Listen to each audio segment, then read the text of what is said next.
Well, good evening, everyone. Here we are. I have to apologize to you. I'm a day late with Tuesday Conversation.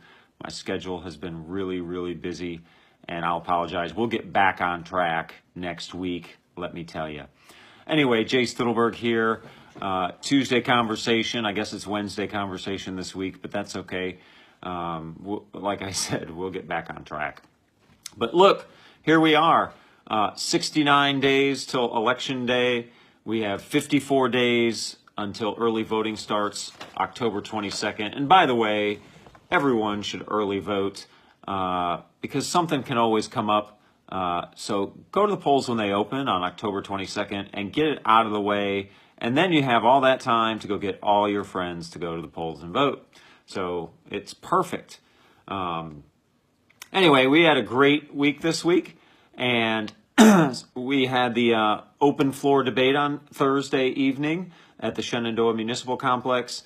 Again, my opponent did not show up, but you know, he made a choice, and he wasn't there. And I made a choice, and I was. And I hope you had a chance to watch it. If you haven't, you can go to my Facebook page at Jay Stittleburg, the number 4 county judge. And it's on there. You can go watch it. I encourage you to, if you want to listen to some of the answers I gave. And if you have any further questions, you can certainly send them to me. But again, we worked really hard to try to put pressure to get them there because I think it's so important to our democratic process that you have the opportunity to hear both of us defend our stances on the issues and go back and forth with each other. Because like I've said every week, I'm sure there's something that we could learn from each other that would be in the best interest of the citizens of Montgomery County. And when one of us is absent, unfortunately, that can't happen. So there'll be more. There's many more chances coming up. September 13th, the NAACP is holding a forum. Again, I was invited. I will be there. And on September 15th, the League of Women Voters is holding a forum, and I have accepted that as well. And so all the candidates from both parties for all the races have been invited. So again, more opportunities. We'll see what happens, but I will be there for you. I can guarantee it. Hey, this weekend is Labor Day weekend. So, wow, can you believe it? Labor Day weekend already? And I want you to go out and enjoy the weekend with your families and have a good time. I know school has just started, first vacation day already from school, so the kids should be excited. Maybe parents aren't so much after the summer, but that's all right. So have a good weekend. But I will tell you this. On Sunday, September 2nd, that's the Sunday before Labor Day, I'm having a fundraiser. And it's going to be at the Southern Star Brewing Company in Conroe. It's at 7 p.m. It's going to go from 7 to 10. And we're going to have live music. We're going to have a silent auction. And we're going to have a lot of fun. You can certainly partake in some of the Southern Star Brewery beer if you choose to. I hope you do that because I'm sure they would appreciate that. We're going to have some great food. The food is, again, going to be catered by Avenida Brazil in the Woodlands. It's fantastic. So I really hope that you enjoy that. And the music is actually going to come from the Grain Free Quartet. It's jazz music, so something to perk your ears, unless you're talking to me, of course. And we're also going to premiere a new campaign video, so I really hope you can come. You can go check out the link on my website, and it's under the events page on September 2nd. I know you have to go click a few times, but again, if you just go to the events page and go to September 2nd and click on there, you can get all the information you need for how to get tickets. Or you can also go to my Facebook page, again, Jay Stittleburg, the number 4 county judge, and just scroll down a little bit, and it's right there under the events. You can click on that to buy tickets as well. You can also buy tickets at the door if you want to. And as a reminder, if you bring a new pair of children's shoes to the event, we will give you $10 back because we are collecting shoes. It's going to be for the Crisis Assistance Center. That's where all those shoes are going to go for children in need. So please bring a new pair. You can bring as many new pair of children's shoes you want to, because we want to collect as many shoes as we can for kids that are in need in our county. I think it's an important thing. No kid should have to go to school and be embarrassed because they don't have a decent pair of shoes, or quite frankly, they shouldn't be embarrassed for anything.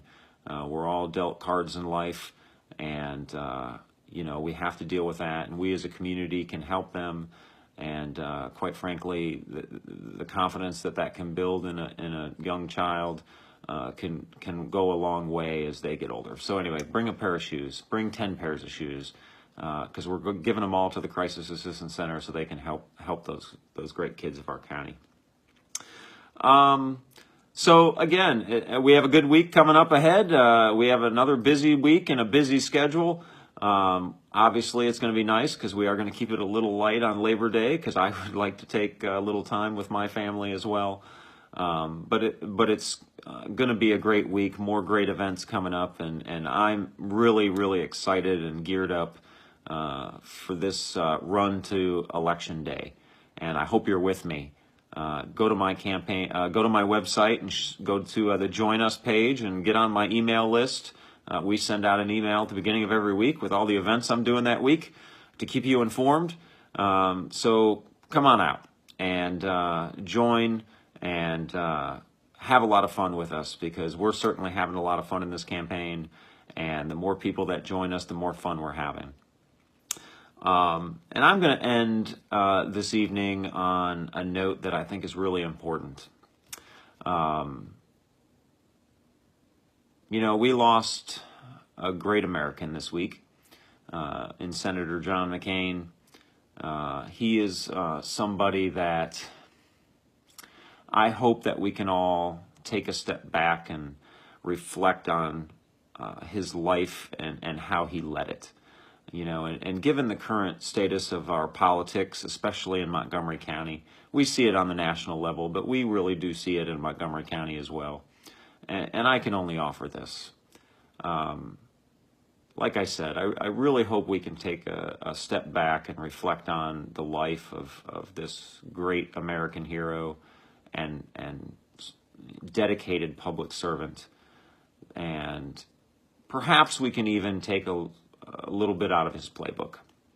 Because yes, he was a maverick. That was he was called. Yes, he spoke his mind. I'm sure he said things that he regretted saying to people. But at the end of the day, he wanted everybody to be treated with humility, empathy, and respect, as we should. And he did always hold people accountable, which is exactly what he should do, but he always looked for the best in everyone. And he certainly understood that we may never see eye to eye. We will never see eye to eye on every issue when it comes to politics and policy. And that's okay. That's what America is about, is that we can be, we're able to sit down, have a discussion, and a civil discussion, by the way, and, compromise, listen to each other. And maybe at the end of the day, we leave and we still disagree, but we can leave as friends and still have a civil conversation, because that's what we really need sometimes. And he is somebody that always believed that we are all humans, we're all Americans, but the thing he did all the time was he put his country first. And that is something that I am very proud of for him. And for me personally, as a graduate and an alumni of the United States Naval Academy, this week we lost a family member. We lost a shipmate, a role model, and I can only hope that in my life I can live up in some small way to his commitment to duty, honor, and loyalty to our country and our Constitution. Fair winds and following seas, my friend. We have the watch. I'll see you next week.